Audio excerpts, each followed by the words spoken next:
Hello and welcome to this week's Wednesday's Wellness Tip. I'm Julie Crane and thank you for joining me today. So we're still in our little mini series of Nutrition 101. This is part 9.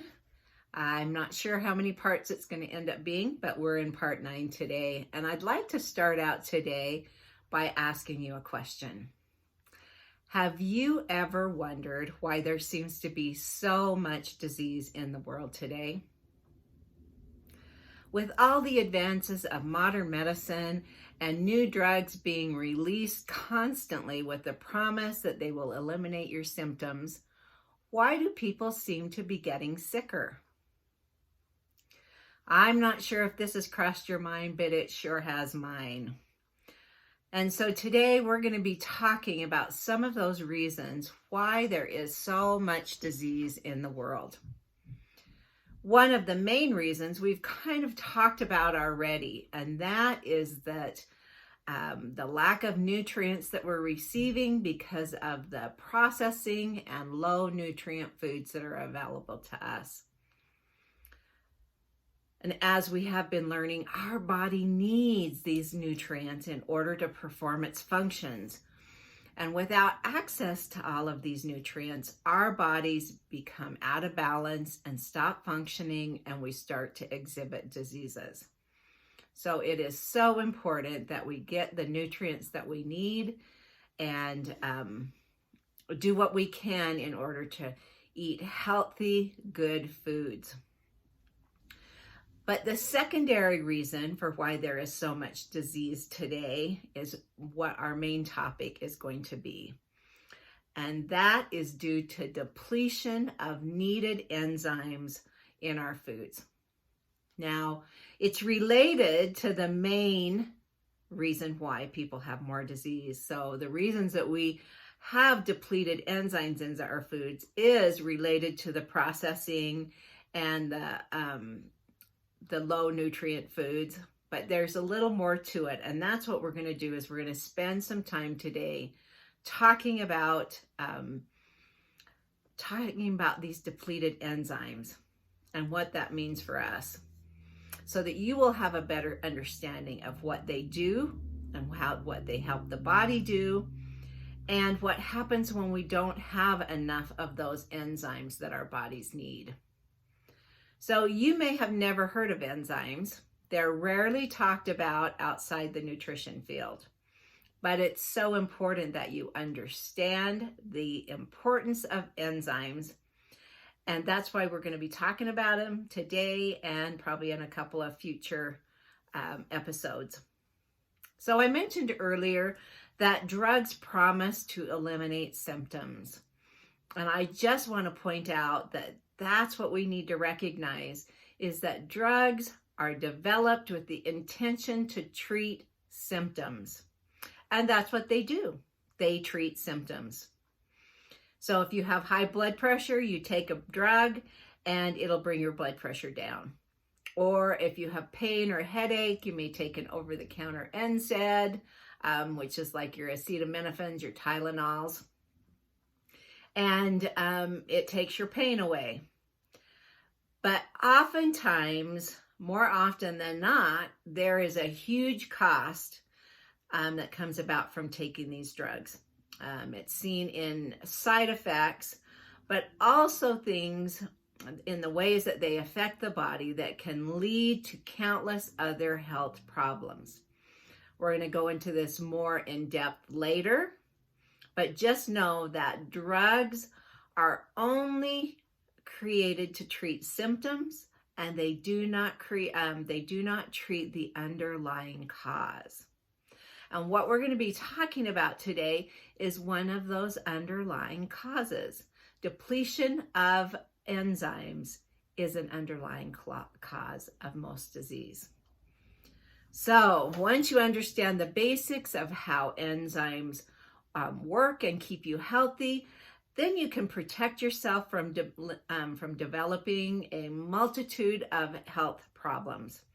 You'll be able to minimize your trips to the doctor. You can keep your medical costs to a minimum, And you'll even be able to maximize muscle building and fat burning. And who doesn't want that in the current days that we live in, with inflation and prices getting higher?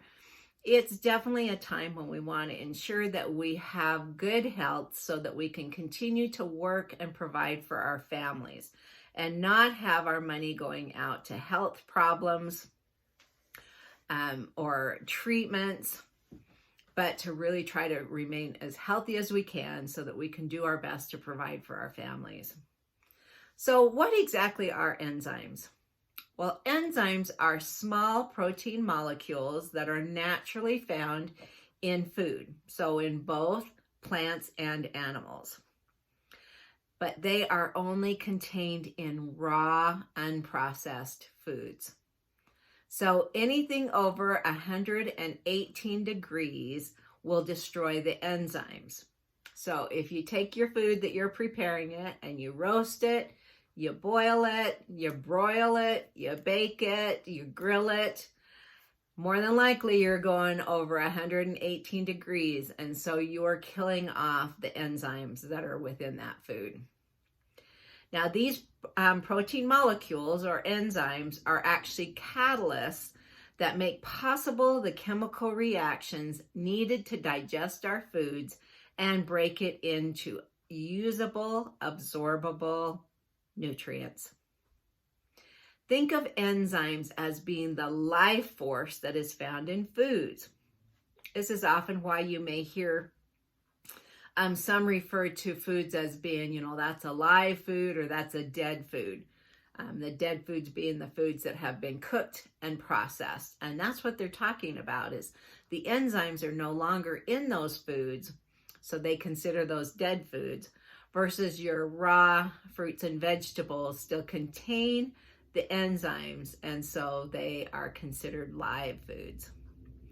So enzymes break down the potatoes, the proteins, the vegetables, the fats, the carbohydrates. They break those down into a usable form, and then they're transferred into our bodies to keep our systems functioning optimally.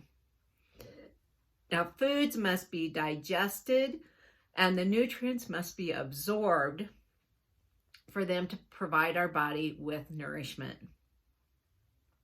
So those are two key things to remember that are so important. Again, one, that the food must be digested properly, and two, that the nutrients must be absorbed. Now, when we decide that we want to get more healthy, of course, we want to start with what we eat.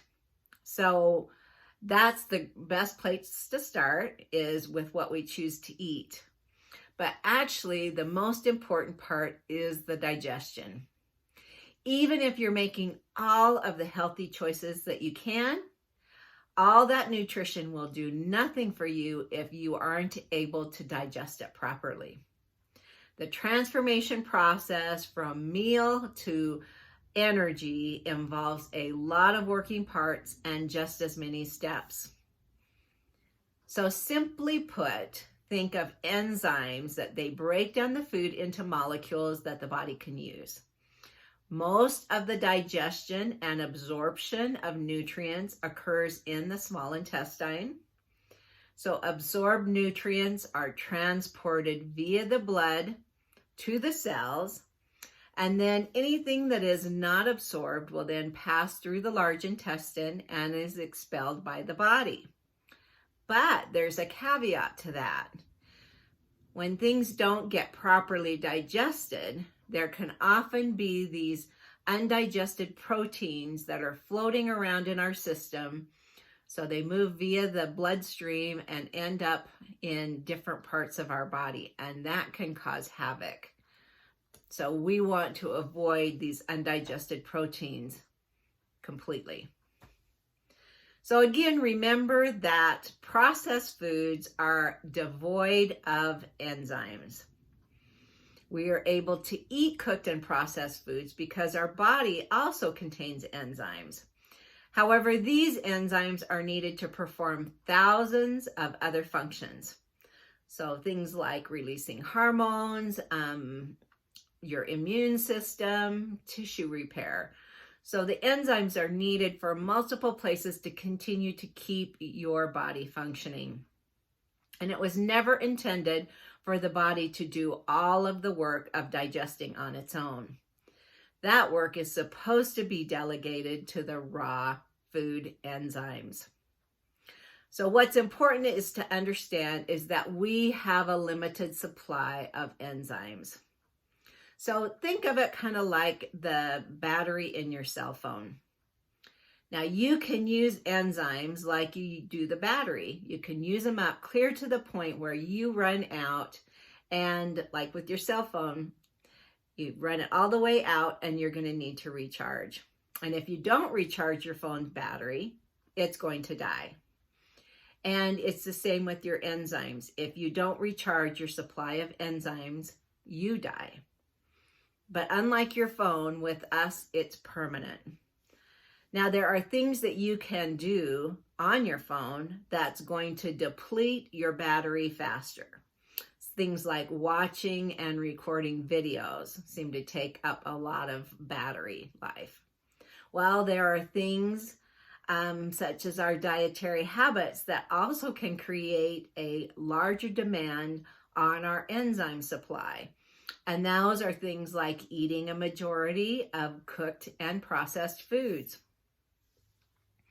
And then the reverse is really the same for both.